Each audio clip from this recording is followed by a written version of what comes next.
Hi every one. Kerala water authority draughtsman grade 1 അല്ലെങ്കിൽ sub engineer പോസ്റ്റിലേക്കുള്ള notification വന്നു കഴിഞ്ഞു. അതിന് ആപ്ലിക്കേഷൻസ് സ്റ്റാർട്ട് ചെയ്തിട്ടുണ്ട്. അപ്ലൈ ചെയ്യാനുള്ള പ്രൊവിഷൻസ് എല്ലാം സ്റ്റാർട്ട് ചെയ്തിട്ടുണ്ട്.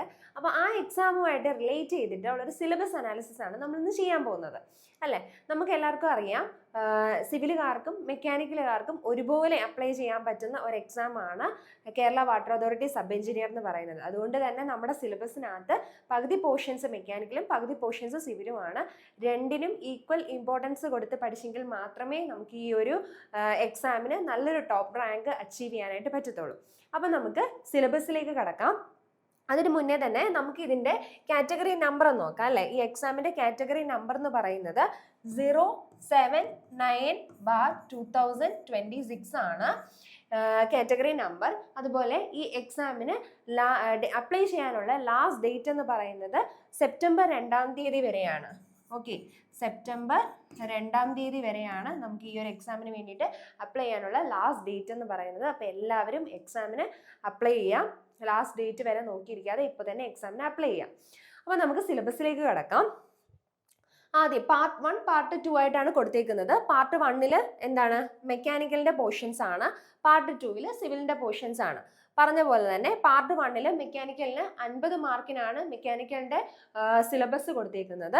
നമുക്ക് നോക്കാം ഏതൊക്കെയാണ്. മെയിനായിട്ടും engineering graphics with unit of measurements എന്ന് പറയുന്ന ഒരു മൊഡ്യൂളുണ്ട്. എഞ്ചിനീയറിംഗ് മെക്കാനിക്സ് ഉണ്ട്. പിന്നെ എന്താണ്, strength of materials, fluid mechanics ഉണ്ടല്ലോ. നമുക്ക് സിവിലിനായാലും മെക്കാനിക്കലിനായാലും വളരെ ഇമ്പോർട്ടൻ്റ് ആയിട്ടുള്ള ഒരു ടോപ്പിക്കാണ് ഫ്ലൂയിഡ് മെക്കാനിക്സ്. പിന്നെ ഹൈഡ്രോളിക് മെഷീൻസ് ഉണ്ട്. പിന്നെ മെക്കാനിക്കലിനകത്ത് ഏറ്റവും ഇമ്പോർട്ടൻ്റ് ആയിട്ടുള്ള തെർമൽ ആൻഡ് തെർമോഡൈനാമിക്സ് എന്ന് പറയുന്ന ഒരു ടോപ്പിക്കും കൂടെ ഉണ്ട്. അപ്പം നമുക്ക് കുറച്ച് ഡീറ്റെയിൽ ആയിട്ട് നോക്കാം. ഫസ്റ്റ് മൊഡ്യൂൾ എന്ന് പറയുന്നത് ഏതായിരുന്നു? Engineering graphics with unit of measurements ആണ്. എഞ്ചിനീയറിംഗ് ഗ്രാഫിക്സിനകത്ത് നമുക്ക് എന്താണ്, നമ്മുടെ സ്കെയിലുകൾ, അതുപോലെ സ്കെയിലിൻ്റെ കാര്യങ്ങൾ, ഡിഫറെൻറ്റ് ടൈപ്പ് ഓഫ് സ്കെയിലുകൾ ഉണ്ടല്ലോ. Enlarging scale, full scale, plain scale, diagonal scale എന്നൊക്കെ പറഞ്ഞ് ഡിഫറെൻറ്റ് ടൈപ്പ് ഓഫ് സ്കെയിലുകൾ കൊടുക്കുന്നുണ്ട്. അതിൻ്റെ കൺവേർഷൻസ് കൊടുത്തിട്ടുണ്ട്. പിന്നെ ഡ്രോയിങ് ഷീറ്റുകളുടെ, ഡ്രോയിങ് ബോർഡിൻ്റെ സൈസ്, കോണിക് സെക്ഷൻസ്, പിന്നെ ഡെവലപ്മെൻറ്റ് ഓഫ് സർഫസ് ഡെവലപ്മെൻറ്റുകൾ, കോണിക് സെക്ഷൻസ്, അതുപോലെ എന്താണ്, ഓട്ടോ ക്യാഡും കൂടെ കൊടുത്തിട്ടുണ്ട്. അപ്പോൾ ഇതിനകത്ത് ചെറിയൊരു ടോപ്പിക്കായിട്ട് ഓട്ടോ ക്യാഡ്, അതിൻ്റെ കമാൻഡ്സുകളും എല്ലാം കൊടുത്തിട്ടുണ്ട്. അപ്പോൾ auto CAD, conic sections, developments, സ്കെയിലുകൾ, ഇതെല്ലാം കൂടെ ചേർത്തിട്ട് 6 മാർക്കിനാണ് നമുക്ക് ഫസ്റ്റ് മൊഡ്യൂളായിട്ടുള്ള engineering graphics with unit of മെഷർമെന്റ്സും കൂടെ ഉണ്ട് കേട്ടോ. യൂണിറ്റ് ഓഫ് മെഷർമെന്റ്സും കൂടെ കൊടുത്തിരിക്കുന്നത്. രണ്ടാമത്തെ മൊഡ്യൂൾ നോക്കാം. രണ്ടാമത്തെ മൊഡ്യൂള് എഞ്ചിനീയറിംഗ് മെക്കാനിക്സ് ആണ്, അല്ലേ? നമുക്ക് സിവിലിനകത്തും മെക്കാനിക്കലിനകത്തും വരുന്നതാണ് എഞ്ചിനീയറിംഗ് മെക്കാനിക്സ് എന്ന് പറയുന്നത്. അതിനകത്ത് എന്തൊക്കെയാണ്, നമ്മുടെ ജനറൽ ആയിട്ടുള്ള എല്ലാ ടോപ്പിക്സും ഉണ്ട്. അതായത് നമ്മുടെ force, different type of force, അതുപോലെ ഫ്രിക്ഷൻ, പിന്നെ എന്താണ്, ഡിഫറെൻറ്റ് ടൈപ്പ് ഓഫ് എന്താണ് ഫ്രെയിംസ് കൊടുത്തിട്ടുണ്ട്, ചോദിച്ചിട്ടുണ്ട്. പെർഫെക്റ്റ് ഫ്രെയിംസ്, ഇംപെർഫെക്റ്റ് ഫ്രെയിംസ്, അങ്ങനെയുള്ള കാര്യങ്ങളെല്ലാം ഉണ്ട്. സെൻറ്റർ ഓഫ് ഗ്രാവിറ്റി, സെൻട്രോയിഡ്, അങ്ങനെയുള്ള ജനറൽ ആയിട്ടുള്ള എല്ലാ കാര്യങ്ങളും, പുതിയ കാര്യങ്ങളായിട്ടൊന്നുമില്ല, നമ്മൾ കോമൺ ആയിട്ട് എപ്പോഴും വരുന്ന രീതിയിലുള്ള എല്ലാ കാര്യങ്ങളുമാണ് നമ്മുടെ എഞ്ചിനീയറിംഗ് മെക്കാനിക്സിനകത്ത് ചോദിച്ചിരിക്കുന്നത്. 9 മാർക്കിനാണ് നമുക്ക് എഞ്ചിനീയറിംഗ് മെക്കാനിക്സിൻ്റെ ടോപ്പിക്സ് പ്രൊവൈഡ് ചെയ്തിരിക്കുന്നത്. ഓക്കെ, ഓൾറെഡി സിവിലുകാരാണെങ്കിലും മെക്കാനിക്കലുകാരാണെങ്കിലും ഇതിന് മുന്നേ ഉള്ള എക്സാംസിനൊക്കെ നമ്മൾ പഠിച്ചു വിടുന്ന ഒരു ടോപ്പിക്കാണല്ലേ ഇത്, എഞ്ചിനീയറിംഗ് മെക്കാനിക്സ് എന്ന് പറയുന്നത്. അടുത്തത് സ്ട്രെങ്ത് ഓഫ് മെറ്റീരിയൽസ് ആണ്. സ്ട്രെങ്ത് ഓഫ് മെറ്റീരിയൽസിനകത്തും ജനറൽ കാര്യങ്ങളെല്ലാം ആണ്. സ്ട്രെസ്, സ്ട്രെയിൻ, എലാസ്റ്റിക് കോൺസ്റ്റൻസ്, ഇതൊക്കെ എപ്പോഴും നമ്മൾ മിക്ക പരീക്ഷകൾക്കും വരുന്ന ടോപ്പിക്കുകൾ തന്നെയാണ്. അതുപോലെ തന്നെ എന്താണ്, point of contraflexion, bending moment and shear force, അതുപോലെ bending moment diagram, shear force diagram, ഇതെല്ലാം ഇതിനകത്ത് എടുത്ത് പറഞ്ഞിട്ടുണ്ട്. ഇതെല്ലാം പഠിക്കണം. പോയിന്റ് ഓഫ് കോൺട്രാഫ്ലക്ഷൻ വേണ്ട, നമ്മുടെ ഏതൊക്കെയാണ്, ഡിഫറെൻറ്റ് ടൈപ്പ് ഓഫ് ലോഡുകൾ ഏതാണ്, അതുപോലെ നമ്മുടെ സ്ലെൻഡർനെസ് റേഷ്യോ, ഓയിലേഴ്സ് ഫോർമുല, ഇങ്ങനെയുള്ള കാര്യങ്ങൾ, ഷോർട്ട് കോളം, ലോങ് കോളം, പിന്നെന്താണ് ഡാംസ് ആൻഡ് റീറ്റെയിനിങ് വോൾസ് എന്ന് പറയുന്ന ഒരു ടോപ്പിക്കും കൂടെ ഇതിനകത്ത് വന്നിട്ടുണ്ട്. സ്ട്രെങ്ത് ഓഫ് മെറ്റീരിയൽസിനകത്ത് വന്നിട്ടുണ്ട്. 10 മാർക്കാണ്. 10 മാർക്കിനാണ് നമുക്ക് സ്ട്രെങ്ത് ഓഫ് മെറ്റീരിയൽസിന് സിലബസിൽ ചോദിച്ചിരിക്കുന്നത്. വളരെ ഇമ്പോർട്ടൻ്റ് ആണ്, ഇമ്പോർട്ടൻസ് കൊടുത്ത് പഠിക്കേണ്ട ഒരു ടോപ്പിക്കാണ് സ്ട്രെങ്ത് ഓഫ് മെറ്റീരിയൽസ് എന്ന് പറയുന്നത്. അടുത്തത് ഫ്ലൂയിഡ് മെക്കാനിക്സ്. ഞാൻ പറഞ്ഞ പോലെ തന്നെ നമുക്ക് സിവിലിനായാലും മെക്കാനിക്കലിനായാലും ഇമ്പോർട്ടൻ്റ് ആയിട്ടുള്ളതാണ് ഫ്ലൂയിഡ് മെക്കാനിക്സ് എന്ന് പറയുന്നത്. അതിൻ്റെ ജനറൽ കാര്യങ്ങളെല്ലാം ഇവിടെ നമുക്ക് കൊടുത്തിട്ടുണ്ട്. ഫ്ലൂയിഡ് മെക്കാനിക്സിനകത്ത് ഏതൊക്കെയാണ് fluid, type of fluid, properties, അതുപോലെ നമ്മുടെ ബെർണോളിസ് തിയറം, എന്താണ് നമ്മുടെ notch, weir, venturi meter, pitot tube, orifice meter, അങ്ങനെയുള്ള എല്ലാ കാര്യങ്ങളും നമ്മുടെ ഫ്ലൂയിഡ് മെക്കാനിക്സിനകത്തുണ്ട്. അതുപോലെ ഡയമെൻഷൻ അനാലിസിസിൻ്റെ കാര്യങ്ങളുണ്ട്, ബൗണ്ടറി ലെയർ ഉണ്ട്, പിന്നെ മാനോമീറ്റർ, പ്രഷർ ഗേജ്, അങ്ങനെയുള്ള ഇൻസ്ട്രുമെന്റ്സ്, അതെല്ലാ കാര്യങ്ങളും ജനറൽ ആയിട്ടുള്ള മെയിൻ ആയിട്ടുള്ള എല്ലാ ഇതും നമ്മുടെ സിലബസിനകത്ത് വന്നിട്ടുണ്ട്. 9 മാർക്കിനാണ് ഫ്ലൂയിഡ് മെക്കാനിക്സ് കൊടുത്തേക്കുന്നത്. ഹൈഡ്രോളിക് മെഷീൻസ് എന്ന് പറഞ്ഞ് സെപ്പറേറ്റ് നമുക്ക് കൊടുത്തിട്ടുണ്ട്. സെപ്പറേറ്റ് ആയിട്ട് 9 മാർക്ക്, അതായത് 18 മാർക്കിനാണ് നമുക്ക് ഈ ഒരു ഫ്ലൂയിഡ് മെക്കാനിക്സും ഹൈഡ്രോളിക് മെഷീൻസും കൂടെ വന്നേക്കുന്നത്. വളരെ വളരെ ഇമ്പോർട്ടൻ്റ് ആണ്. ഹൈഡ്രോളിക് മെഷീൻസിനകത്ത് എന്തൊക്കെയാണ് വന്നേക്കുന്നത്? നമ്മുടെ ടർബൈനും പമ്പും അങ്ങനെയുള്ള കാര്യങ്ങളെല്ലാം ഉണ്ടല്ലോ. ടർബൈൻസും പമ്പും അതുമായിട്ട് റിലേറ്റ് ചെയ്ത് വരുന്ന വാട്ടർ ഹാമർ ഒക്കെ വളരെ ഇമ്പോർട്ടൻ്റ് ആണ്, അറിയാമല്ലോ.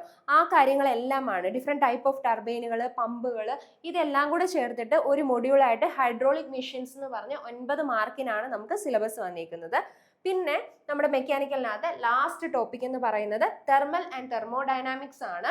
അത് മെക്കാനിക്കലിന് വളരെ ഇമ്പോർട്ടൻ്റ് ആയിട്ടുള്ള ഒരു ടോപ്പിക്കാണ് തെർമോഡൈനാമിക്സ് എന്ന് പറയുന്നത്.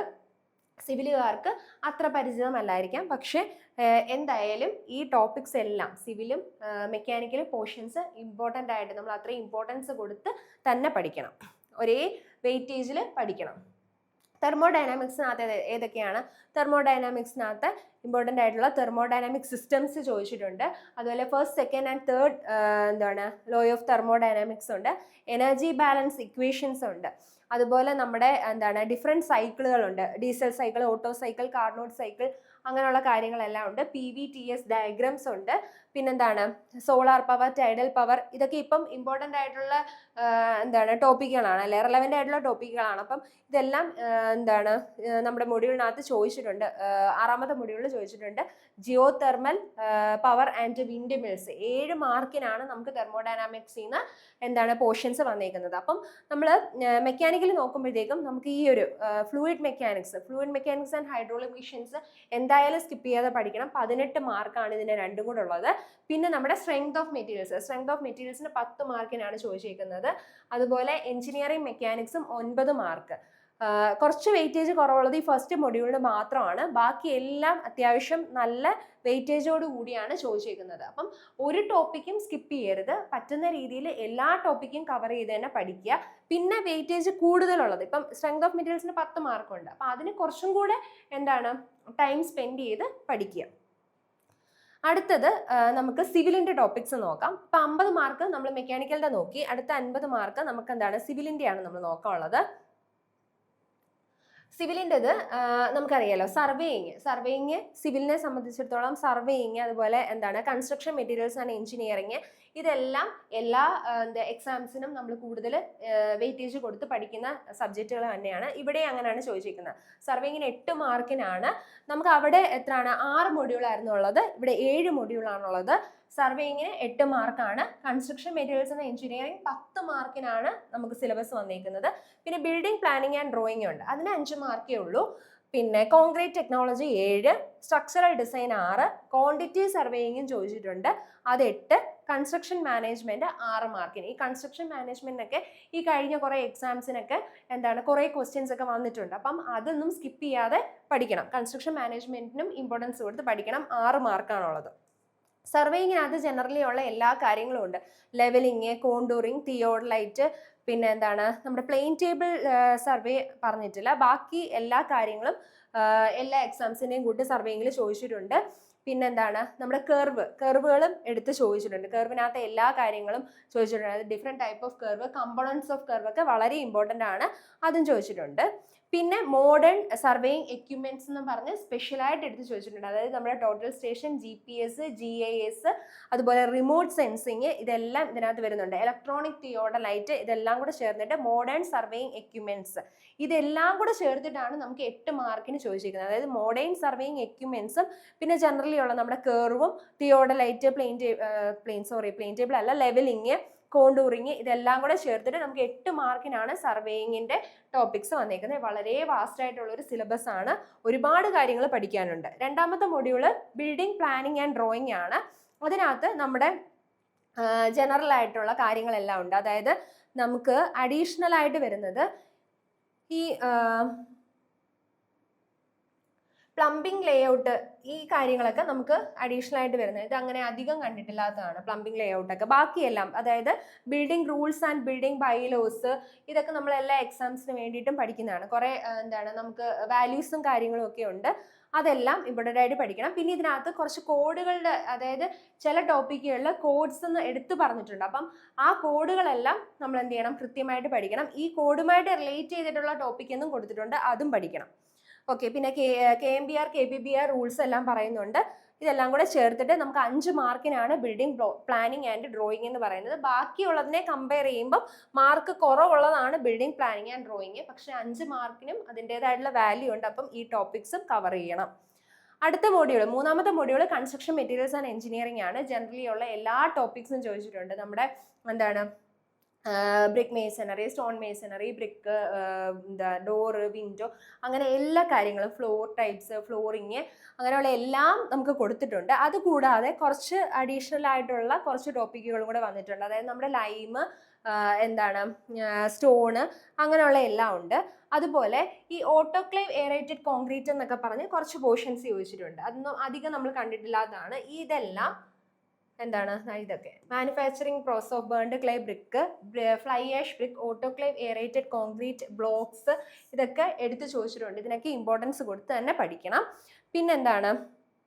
പിന്നുള്ളത് ഫ്ലോറിങ് മെറ്റീരിയൽസ്, ഗ്ലാസ്, നമ്മുടെ വാട്ടർ പ്രൂഫിങ്, ടെർമൈറ്റ് പ്രൂഫിങ്, ഇതെല്ലാം ചോദിച്ചിട്ടുണ്ട്.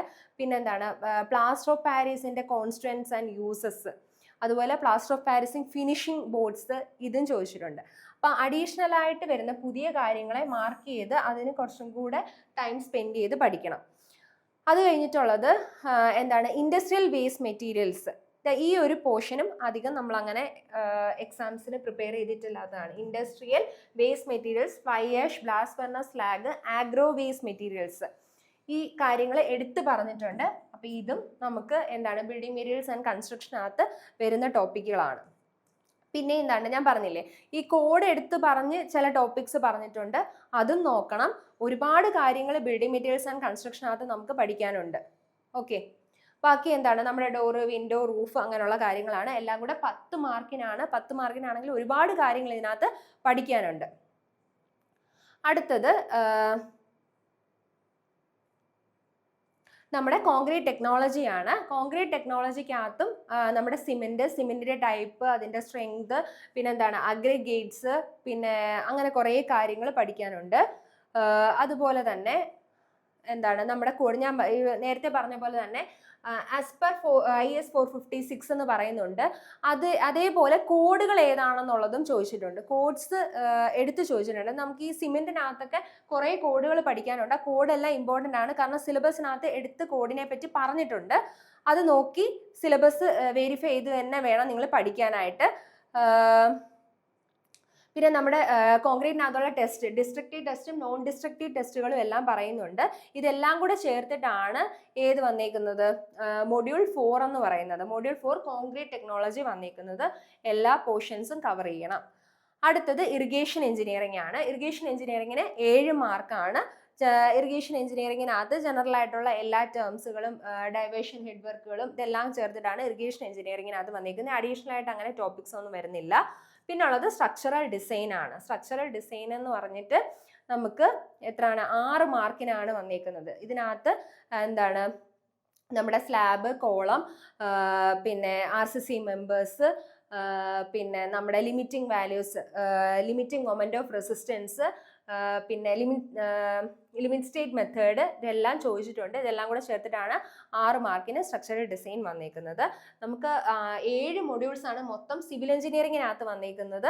മെക്കാനിക്കലിനാണെങ്കിൽ 6 മൊഡ്യൂൾസ് ആണ് വന്നേക്കുന്നത്. പിന്നെ ക്വാണ്ടിറ്റി സർവേയിങ് ഉണ്ട്. ക്വാണ്ടിറ്റി സർവേയിങ്ങിനകത്തും കുറേ ടേംസും കാര്യങ്ങളൊക്കെയാണ് കൂടുതലായിട്ടുള്ളത്. അത് 8 മാർക്കിനാണുള്ളത്. പിന്നെ കൺസ്ട്രക്ഷൻ മാനേജ്മെന്റിനകത്ത് കഴിഞ്ഞ കുറച്ച് എക്സാംസിനൊക്കെ ഒരുപാട് ക്വസ്റ്റ്യൻസ് ഈ കൺസ്ട്രക്ഷൻ മാനേജ്മെന്റിൽ നിന്ന് ചോദിച്ചിട്ടുണ്ട്. അതായത് നമ്മുടെ ഈ ഫ്ലോട്ടിനകത്തുനിന്ന്, അതുപോലെ CPM, അങ്ങനെ കുറേ ക്വസ്റ്റ്യൻസ് ചോദിച്ചിട്ടുണ്ട്. അപ്പം കുറച്ചും കൂടെ ഒക്കെ ഇമ്പോർട്ടൻസ് കൊടുത്ത് ഇനിയുള്ള എക്സാംസിനൊക്കെ നമ്മൾ ഈ ഒരു കൺസ്ട്രക്ഷൻ മാനേജ്മെന്റും കൂടെ ഒക്കെ പഠിക്കണം. 6 മാർക്കിനാണ് ഇവിടെ ചോദിച്ചിരിക്കുന്നത്. ഇതൊക്കെ കുറച്ച് പുതിയ കാര്യങ്ങളാണ്, ഈ ടോപ്പിക്സ് ഒക്കെ. TNP സ്റ്റോഴ്സ്, അതുപോലെ USR MAS, ഇതൊന്നും അധികം ഫെമിലിയർ ആയിട്ടുള്ള ടോപ്പിക്സുകളല്ല. അപ്പം 6 മാർക്കേ ഉള്ളൂ. എങ്കിൽ തന്നെയും ഈ പുതിയതായിട്ടുള്ള ടോപ്പിക്സുകൾ ആദ്യമേ തന്നെ കുറച്ച് ടൈം എടുത്ത് പഠിച്ചു കഴിഞ്ഞിട്ട് അതിന് റിവിഷൻ്റെ സമയത്ത് കുറച്ചും കൂടി ഇമ്പോർട്ടൻസ് കൊടുത്ത് റിവൈസ് ചെയ്ത് തന്നെ നോക്കണം. കാരണം ഇതൊക്കെ കുറച്ചധികം നമുക്ക് ഫെമിലിയർ അല്ലാത്ത ടോപ്പിക്കുകളാണ്. സിവിലുകാർക്കും അതെ, മെക്കാനിക്കലുകാർക്ക് കുറച്ചുകൂടി പുതിയ ടോപ്പിക്സ് ആണ്. അപ്പോൾ അതെല്ലാം നമ്മൾ അത്രയും ഇമ്പോർട്ടൻസ് കൊടുത്ത് തന്നെ പഠിക്കണം. രണ്ട് പേർക്കും ഈക്വൽ വെയിറ്റേജ് ഉള്ള എക്സാം ആണ്. അതുകൊണ്ട് നമ്മൾ മെക്കാനിക്കലിനും സിവിലിനും ഒരേ ഇമ്പോർട്ടൻസ് കൊടുത്ത് തന്നെ വേണം പഠിക്കാനായിട്ട്. ഇത്രയാണ് നമ്മുടെ സിവിലിനകത്ത് വരുന്ന ടോപ്പിക്സ് എന്ന് പറയുന്നത്. ഓക്കെ, അപ്പം നമ്മുടെ ലാസ്റ്റ് ഡേറ്റ് എന്ന് പറയുന്നത് സെപ്റ്റംബർ 2-ാം തീയതിയാണ് ആപ്ലിക്കേഷന് വേണ്ടിയിട്ട്. അപ്പം അത്രയും ദിവസം വെയിറ്റ് ചെയ്യാതെ നേരത്തെ തന്നെ എക്സാമിന് വേണ്ടിയിട്ട് അപ്ലൈ ചെയ്യുക. അതുപോലെ സിലബസ് നന്നായിട്ട് അനലൈസ് ചെയ്തിട്ട് ഓരോ ടോപ്പിക്സിനും എത്ര ടൈം വേണം എന്നുള്ളത് നോക്കിയിട്ട് നന്നായിട്ട് പ്രിപ്പയർ ചെയ്യുക. Thank you.